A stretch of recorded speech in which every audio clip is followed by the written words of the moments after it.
Halo pendengar setia Social Life, senang sekali kembali lagi bersama aku Disa dan partner aku. Dan aku Kirei. Untuk menemani kalian semua dengan obrolan yang hangat dan inspiratif seputar dunia industri kreatif dan event organizer.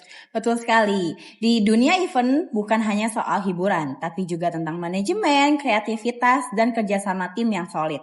Nah, hari ini kita akan mengenal lebih dekat salah satu event organizer yang sudah berpengalaman mengelola berbagai event, yaitu I.O. Insomnia. Nah, buat teman-teman yang belum tahu Insomnia, jadi Insomnia adalah I.O. yang dikenal dengan eksekusi acara yang konsisten, tertib, dan penuh detail. Kali ini kita akan menggali cerita di balik layar, mulai dari proses kreatif, dinamika tim, hingga bagaimana mereka menjawab tantangan dunia event yang berlangsung hingga dini hari. Langsung aja ya, kita sapa narasumber kita dari I.O. Insomnia. Halo Kak. Halo.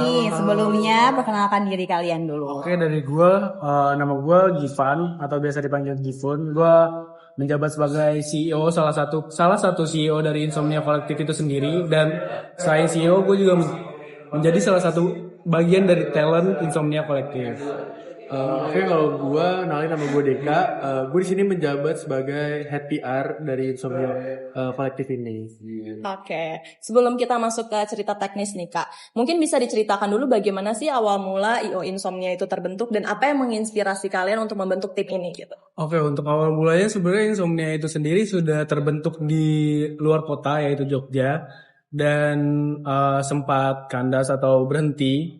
Dan untuk kita kebetulan memiliki koneksi untuk orang yang telah berada di I.O. tersebut terlebih dahulu, dan itu bagian dari salah satu internal kita lah, jadi teman dekat gitu loh. Untuk buat awal mulanya kita cuma sebatas teman tongkrongan aja sih, terus teman tongkrongan yang mikir kayak kita harus ngelakuin apa nih, biar nggak jadi teman tongkrongan aja gitu loh. Dan kita mengambil keputusan, dan kebetulan juga kita melihat momentum yang pas untuk menghidupkan kembali Insomnia tersebut. Jadi kita ya langsung melakukan dan mengeksekusi tersebut. Oke, langsung aja aku tanya nih Kak, bagaimana sih Insomnia memastikan pengunjung tuh tetap nyaman secara fisik pastinya ya, selama berada di venue hingga dini hari? Oke, jadi Insomnia ini memiliki standar untuk venue yang dipilih untuk mengadakan event. Jadi itu kita pilih karena kepentingan dari kenyamanan pengunjung adalah kepentingan utama bagi kita. Jadi kita ini melihat venue yang memiliki tempat yang nyaman, banyak tempat spot untuk orang duduk. Jadi pengunjung ini memiliki tempat untuk istirahat dan nyaman. Lalu kita tuh melihat venue juga dari ambience dan vibes-nya. Jadi apalagi kan kita di dunia malam ini penting banget buat menjaga ambience dan vibes itu untuk menjaga kenyamanan dari pengunjung. Jadi kita melihat salah satu venue di Jakarta itu memiliki kenyamanan, yaitu memiliki ambience yang bagus, tempat yang dingin, dan WC yang nyaman. Oke. Untuk dari krunya nih, untuk Insomnia di krunya ini atau talent atau performance-nya mendapatkan konsumsi, tempat istirahat atau break yang cukup nggak Kak? Untuk itu pasti dapat dong. Kita mendapatkan bukan konsumsi sih, kita lebih ke dapat riders atau komplimen lah. Kita mendapatkan ruangan kita sendiri, ruangan untuk tim kita, untuk talent, terus untuk komplimen lainnya kita mendapatkan minuman. Udah sih itu aja paling. Apa sih langkah antisipasi I.O. Insomnia terhadap potensi seperti gangguan keributan, overcapacity, atau penyalahgunaan substansi nih? Oke. Jadi untuk masalah keamanan, Insomnia ini bekerja sama dengan venue dalam menjaga keamanan tersebut. Jadi apabila crowdnya sudah terlalu banyak, terlalu ramai, kita menambah security di area dance floor atau table-table yang sekiranya terlalu banyak pengunjungnya. Jadi itu untuk menjaga keamanan. Dan untuk masalah overcapacity, kita ini tidak sembarang untuk menambah atau memasukkan pengunjung yang datang. Iya, kita melihat situasi di dalam venue itu seperti apa, dan kita mengadakan waiting list apabila kita melihat di dalam venue itu sudah terlalu crowded. Jadi itu mungkin salah satu langkah dari kita untuk menjaga over capacity itu. Kurang lebih seperti itu. Oke. Lalu bagaimana koordinasi IO dengan pihak venue terkait protokol keselamatan dan evakuasi? Untuk kita udah punya SOP sendiri dengan venue-nya. Kita bahkan sebelum acara mulai kita udah melakukan meeting terlebih dahulu terhadap venue-nya. Jadi biar mungkin hal-hal yang tidak kita inginkan terjadi, kita udah harus tahu nih kita harus keluar lewat mana. Dan kebetulan setiap venue itu kita memilih kayak ada titik kumpul ya, ada alat aparnya sendiri. Jadi kayak kita udah melakukan koordinasi sebelumnya sebelum event itu mulai. Oke. Apa yang dilakukan IO nih untuk membangun ikatan ya atau loyalitas dengan pengunjung setia? Oke. Jadi untuk masalah loyalitas, kita tuh mempunyai komplimen dari Insomnia tersendiri kepada para pengunjung. Salah satunya adalah kita tuh di venue kita tuh memiliki videotron yang sangat besar. Nah, komplimennya adalah para pengunjung ini terutama yang reservasi table itu bisa memasukkan atau request ke kita untuk misalnya mengucapkan selamat ulang tahun atau menyambut teman yang datang atau apapun itu di videotron itu. Lalu apabila kita tuh di venue itu memiliki beberapa botol-botol yang ibaratkan itu spesial. Apabila para pengunjung itu membuka botol tersebut, komplimen adalah dirayakan dengan beberapa properti yang disediakan oleh Insomnia ini dan venue. Terus paling untuk menjaga loyalitas, kita tuh biasanya mempunyai beberapa promo untuk para pengunjung gitu. Dan selain itu juga kita paling kayak nge-DM dan nge-repost story-story mereka aja sih. Oke. Lalu nih Kak, bagaimana sih relasi IO dengan talent seperti DJ, MC, dancer, atau influencer yang sifatnya jangka panjang gitu Pak?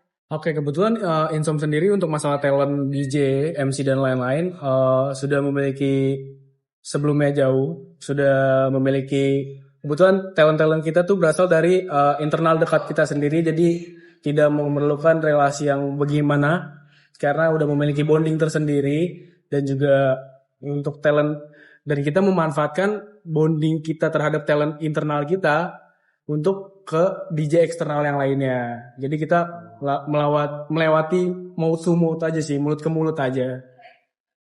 Oke, aku mau tahu nih Kak, apa sih momen paling berkesan secara emosional yang pernah terjadi di balik layar event? Jadi ada momen di mana sebuah venue itu mengadakan sebuah lomba dan kita mengikuti lomba tersebut karena itu lingkupnya adalah lingkup IO di Jakarta. Lalu kita mengikuti lomba itu dan turns out kita menang, kita mendapatkan juara 2 di lomba event tersebut. Nah, karena kita memenangkan lomba itu yang kita sendiri pun tidak menyangka bahwa kita bakal menang. Itu sih momen yang membuat kita kayak sangat berkesan di dalam Insom ini. Dan sedikit merasa dilihat dengan IO-IO lainnya aja. Oke. Lalu aku mau tahu nih Kak, bagaimana sih Insomnia menilai kesuksesan suatu event gitu? Apakah hanya dari jumlah pengunjung atau juga dari respon dan vibes yang ada? Untuk tingkat keberhasilan kita bukan hanya sekedar dengan target yang telah kita capai. Tentu banget untuk buat respon pengunjung, terus juga kita ngelihat pengunjung menikmati acara yang kita buat dengan ambience-nya, dengan vibes-nya, lagunya, musiknya itu udah menjadi kebanggaan kita sendiri dengan melihat kenyamanan pengunjung sih baik lagi. Oke, ada gak sih Kak momen ketika Insomnia tuh merasa diakui atau kayak naik kelas di mata publik? Nah, momen naik kelas atau diakui oleh publik itu adalah momen di mana balik lagi ke lomba tadi, karena cangkupannya lomba tadi itu adalah IO se-daerah Jakarta. Ketika kita menang, itu adalah momen di mana kita dilihat oleh IO-IO lain yang namanya mungkin sudah cukup besar dan ada lebih dahulu dari Insol. Itu sih. Terus Kak, gimana sih cara IO memberi ruang bagi kru atau anggota tim untuk tumbuh dan berkembang di bidang event organizer ini?